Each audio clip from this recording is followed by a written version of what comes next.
السلام عليكم ورحمة الله تعالى وبركاته. غنحضر اليوم معكم السفوف او سلو. كنعمل الزنجلان في اول حاجه كنغسلوه مزيان ونقيوه ونشمشوه وكنحمصوه في المقله. اللوز كنمسحوه بالدره بالماء وكنقيوه وكنعملوه في الفران. انا كلشي نعملو في الفران يتحمر.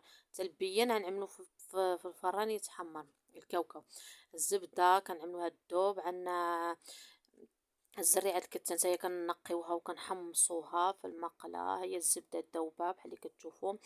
اما من ناحيه المقادير عندنا هنايا 2 كيلو الطحين ديال الفرص محمر بحال اللي كتشاهدوا محمر. عندنا 2 كيلو د اللوز محمر ومسلوق محمر ماشي مسلوق عفوا. عندنا 3 كيلو الزنجلان محمر ومطحون.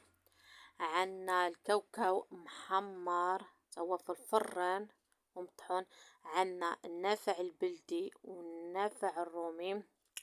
حبة حلاوة. عندنا الزبدة هولندية الممتازة، انا شرياها ب 90 درهم، هذه كما 100 درهم. كاينه رخيصة. عندنا الزيت وعندنا العسل الحرة، الزيت العود والعسل الحرة.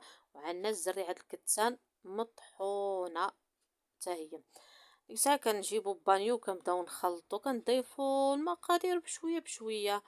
شويه من الطحين، شويش من اللوز، شويش من البيان انا عندي البيان الابيض، البيان الابيض اللي بلا قشور. كنشبروه وكنعملوه في الفران يتحمر ومن بعد كنطحنوه.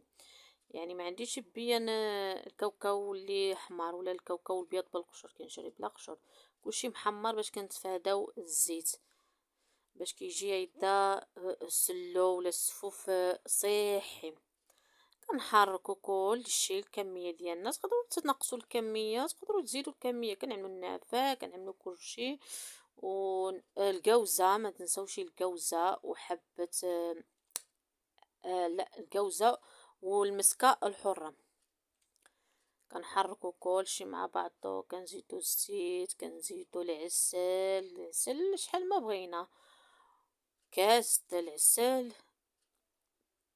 والزيت ضروري كنخلطو بزيت بلديه تكون شي حايله باش كيجي السفوف رائع جدا. والسكر كلاصي حتى هو كنضيفوه بكميه اللي بغينا.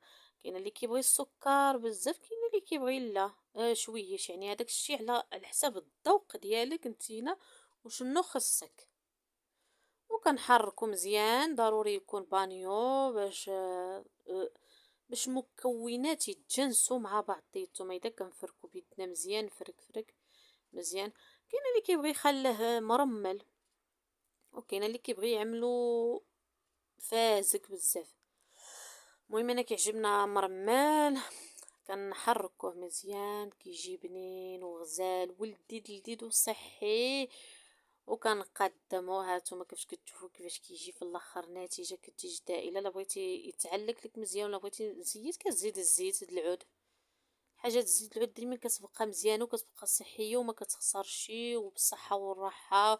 وشجعونا ودعمونا واشتركوا معنا ما تبخلوش.